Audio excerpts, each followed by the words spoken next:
We are just days away from July 3rd, International Drop a Rock Day. The word is love, and I'm telling you, even if you can only write simple letters, we can jazz it up a little bit. I've got all these cute little ways to take your simple lettering just with some line weight, some fun little design skills up a notch. Okay, so I'm going to show you how to make all these fun love rocks in this quick little tutorial. I'm just going to give you my best little tips and tricks.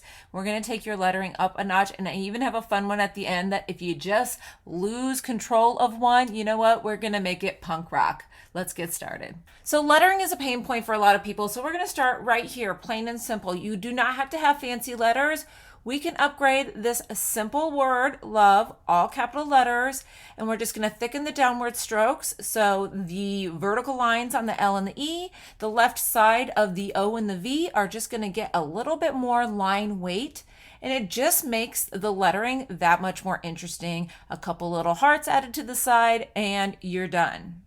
This next lettering, a lot of people are going to recognize. We're going to add little dots at the tips of each of our letters, at any of the intersections, and I'm even going to add a couple on my O and the hearts as well. Now we're going to come back with our paint pens of the color from underneath, and we're going to put a variety of pink and yellow and some blended dots in between.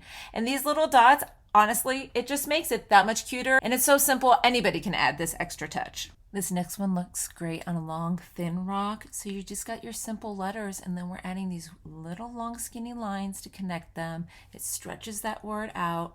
And then with the cursive lettering, again, follow the downward strokes and make those downward strokes just a little bit thicker, a couple tiny little hearts. This one is so delicate looking, and I love it. So we're going to go from that light airy rock to this one where we're going to fill the space with our lettering. So we're going to stretch our letters basically as big as we can fit them on the rock, go back in and weight some of those lines, give them some thickness, downward strokes a little bit thicker, even the upward strokes can get a little bit more line weight on this one. Add a heart someplace where you can find space, and on this one I went back on the other one to show you you can outline the design as well, and it can really make it pop. If I'm doing a batch of word rocks, I'm definitely going to do some bubble letters. I have a full tutorial directly for bubble letters if you need more tips. But for the main thing, practice your letters on paper until you can kind of get the bubble style to it. Come back with a highlight, pick a corner, add a little dash and dot highlight. It really pulls the whole thing together. For this one, we went with the paint pen that matched the base coat underneath. We just did these washed out base coats by putting down paint pens and adding water to them and letting them wash out a bit.